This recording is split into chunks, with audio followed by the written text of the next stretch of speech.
and it's all about instantly putting things up and you know what's going on. But like I said, a lot of us come from a time where there was, I mean, television was a huge thing, like Alexander spoke about as well. So my point is this: I would say in the earlier times, a brand narrative was more of an organic storytelling. You pretty much told the story to the customer. It went ahead via word of mouth, and then of course occasionally you had the help of advertisements or editorials in magazine that would enhance that story. Today, that story can be told in a matter of seconds, say on an Instagram. And while the advantage would be that you reach out to an immensely wide audience in a very short span of time, the danger can also be overexposure or dilution of the brand.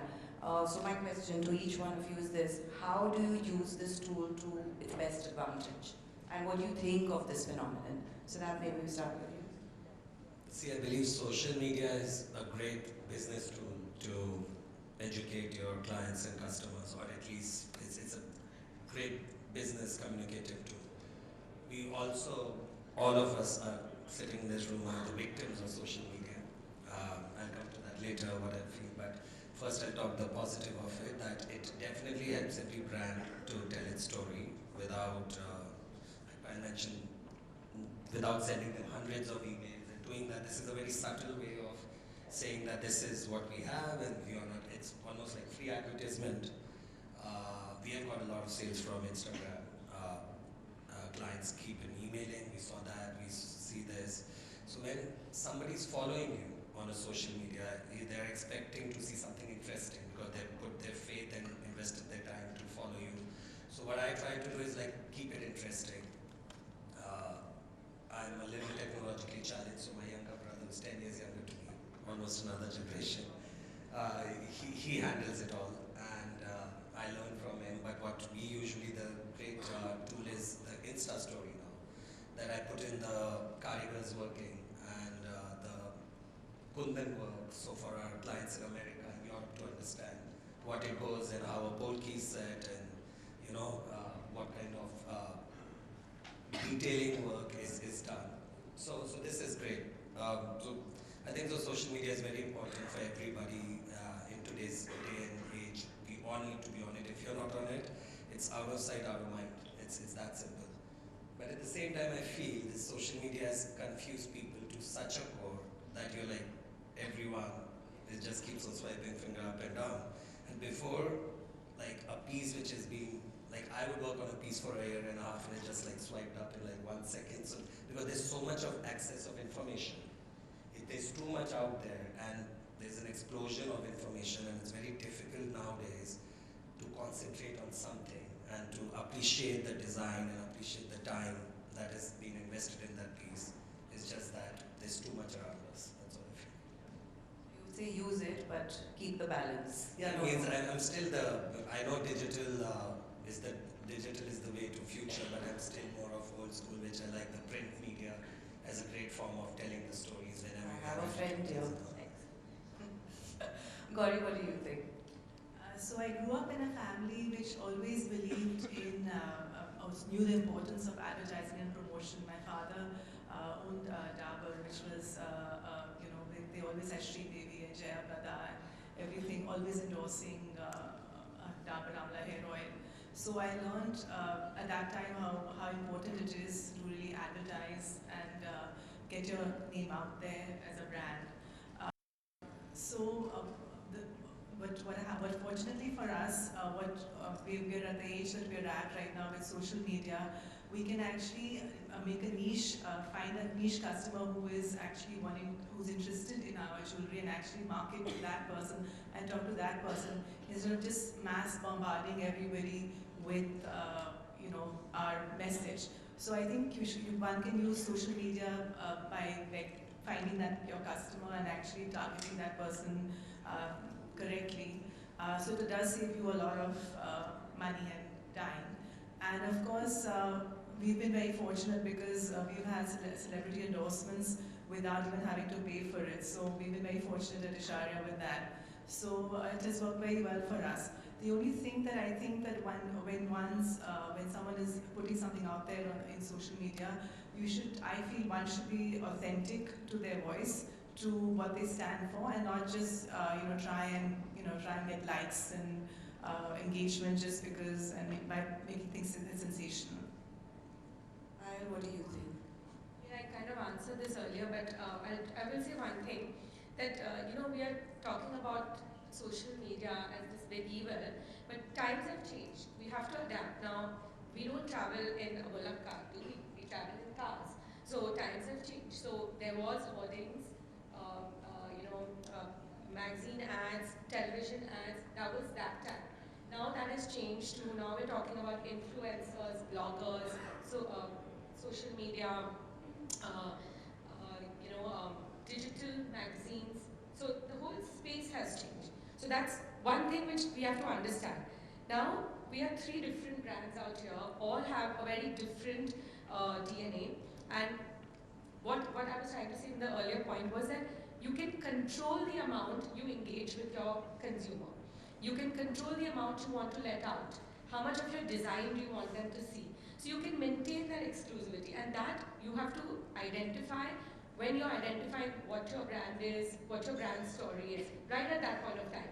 So whether you want to do 3 posts a day, or you want to do 20 posts, or you want to be Kim Kardashian or not, it's your choice. That is actually the beauty of it. And what Gauri said is, it's more targeted. So what you can do is that you can actually take a post and decide that I want this to be, so we have customers in the US and UK, Australia, and you can actually target the post at the right time, to the right person, and in a very limited fashion. So I actually am really enjoying this. It's a learning curve for me, and I think it's a very exciting platform. It doesn't mean that usual traditional forms of advertising are lost. Things like word of mouth. We built our entire brand in the US purely on word of mouth. I didn't have a rupee or a dollar to spend on advertising. There was no bloggers and social media at that point of time. We killed ourselves to get onto a daily campaign, for example. So I think that the traditional forms will always be there. Word of mouth, traditional advertising, brochures, booklets, those will always be there. But you have to kind of adapt a little bit. Otherwise, it's like saying, I'm going to go to work in a bullock cart. Excellent. Okay, growth and expansion. I would say that's the natural progression for any brand. And again, with all 3 of you, you're either present via multiple store spaces, or you have presence in other stores. And again, I think one connecting factor has been presence in the international market.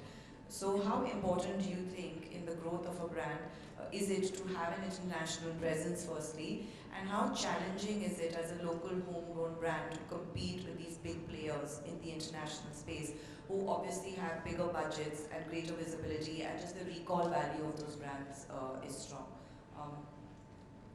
It's to all of you, so anyone can start. Or do you want to start with this one? Yeah, I can start. We definitely still show internationally, and we actually are showing at the Paris Fashion Week right now.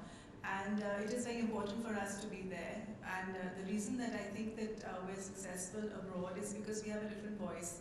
We're not the same as another costume jewelry designer based abroad, because we have that inheritance of India and the heritage of India that we talk about. So it is important for us, for our Indian audience as well, that we have a base abroad, because they see us being internationally accepted, being worn abroad by Hollywood A-listers, celebrities, and it is just like Payal said, it's word of mouth, and people love it, and yes, so it's important for us to have a base in both globally. Talking about expansion of the brand, I think again I'm going to go back to brand DNA, and you have to identify what you want to do. So do you want to be a like a multi-store brand and you have like 2 or 3 different lines where you're doing a pret line, you're doing a medium range line, and you're doing couture, and you want to be all over. We have very super successful designers in that format like Ritu Kumar and Anita Dongre. Or you want to keep it really bespoke and really small like a Shahab Durazi or like Siddharth, I'm just saying, it's your choice as a brand where you want to go. And based on that, you have to make the decision. So for example, with our brand, I intentionally chose not to do that. I did not want to open multiple single stores all over the country because I wanted to keep the brand slightly hard to get. You're almost like finding a jewel, or on a, like, what we call like finding a gem in a trunk. Because it's, unless you don't make them, for our brand ideology is that unless you don't make them work hard to come to you and feel like they have found something, the whole point of it was lost. So we limited it to, for the last 18 years, we only had one store in India, and now we have two, one in Delhi and one in Mumbai. But we also limited it to the amount of the points of purchase all over the country as well as all over the world. We're only available in either one or two stores in each country, and even within India, we're only available with the top 4 or 5 multi-designer stores. And the real, for me, the real thing that I wanted to do, the biggest thing I wanted to do with the expansion was to go online and to again create a boutique experience online. So like I said, each brand should decide how visible they want to be, and that should be connected to what their consumer wants. So if it's a it's fast fashion, you have to be in 100 stores, you have to be online, you have to be able to be at a certain price point. If you're extremely exclusive and it's couture, then you have to be very, very reclusive as a brand. But we're somewhere in between, so we decided to, expand a little bit, but keep the expansion limited. Siddharth, what about you, especially because you have a physical store space in New York, right? Yes. So what are the challenges and what is the importance of being in an international space like that? See, I believe the growth and expansion is very important for a brand to grow globally, and global presence is important. GJEPC is a global brand because when my father opened in New York, and there was a lot of press about it, and like how Dory said, Indian crowd is also, when they see you in America and you're like a global brand, then automatically the following increases. But at the same time, for us, it's very important not to like go too ahead of ourselves, because like I said, it's very, the crux of our family is to be present there. So I travel to New York 3 to 4 times a year. I'm going this summer. I have a trunk show in New York, in Beverly Hills. I sitting on Charlotte, where nobody would know, but they're like some serious jewelry buyers, and they love GJEPC there. So it's really important to be present till the time you are sticking to your roots, and that's what we are doing. We are showing that there's jewelry, and I just like flying from Jodhpur. Last night we opened a store in Jodhpur, and there's one in Bombay, which is in the Rajmahal, and New York and Jaipur. So these 4 places take up most of my time. I don't have the physical energy or capacity to be opening more. So, and if I would do that, then I would not be being true to my customers, because I can't be physically present everywhere. So it's a fine balance with your. But do you think what's helping you internationally is that the brand is, like you said, so rooted in India, so the product that you're providing over there is very different from, say, what the fine luxury jewelry retailers are doing? Exactly. See, I'll just date back to 97. 97, I remember when my father was there, like the concept in America, they thought Indian jewelry is cheap jewelry, because that's what they saw. That's what the American people saw, that only the commercial, or the setting, casting jewelry as we call it, like was only seen on 47th Street there. So they never, no one associated in India to luxury. They always thought it's only the French and the Italian jewelry designers who are like luxurious. So that was the first thing. My late father, he really wanted to do it, and he got the opportunity to work at the Metropolitan Museum of Art, and we were the first jewelers, not only from India but from Asia, to have a show there. And that changed the mindset of everyone. Like nobody in New York would believe that this kind of craftsmanship still exists. They thought these are like century-old pieces.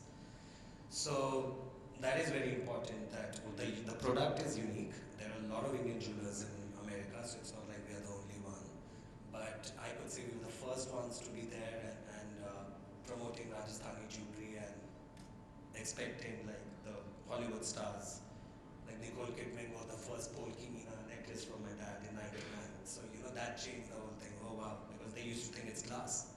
So we educated, it's not glass, these are Polki and traditional Indian necklaces. Great. Okay, finally down to my last question, a simple one. What is next for each of you? Now that there is a set brand narrative, I would say, for each of these brands, is this the storyline that you stick with? Do you see it changing again with the times, or is the core of it going to remain the same? And is there anything exciting coming up? Bharat, should we start this one with you? I think we've kind of established where we want to go, and we've set the path. I mean, I've grown up on the runway myself, so it was a lot of trial and error and figuring out, where we want to be, and now we have that focus. And in the coming years, what we stood for, which was contemporary Indian wear, as well as kind of creating a bespoke and luxury feeling for Indian clothing on a global platform, which is not mass produced, which is handcrafted, is what we want to do. And also continue to reach out to our clientele in a more creative and innovative format. That is the most exciting part of the business that I enjoy, and I would keep wanting to do that. We opened our first store this year, and I really feel that the store is a very important medium to tell your brand story and give people a brand experience. Up till now, we were only selling through B2C until the store that we opened. So after this success of opening a store, I'm looking forward to opening a few more stores all over India. And of course, I want to focus more on the internet part of our business because that keeps growing. So that's what in the future. Well, I would say that the foremost thing I would like to means I don't foresee our brand going online because I really believe luxury has to be felt. We can't be selling those pieces online. However, our stuff is sold at Barney's on their website and all, but I don't think so Palace will have its own online in the years to come. What I would like to do is like the most important thing would be the preservation of our heritage, our culture. That's what we from Rajasthan,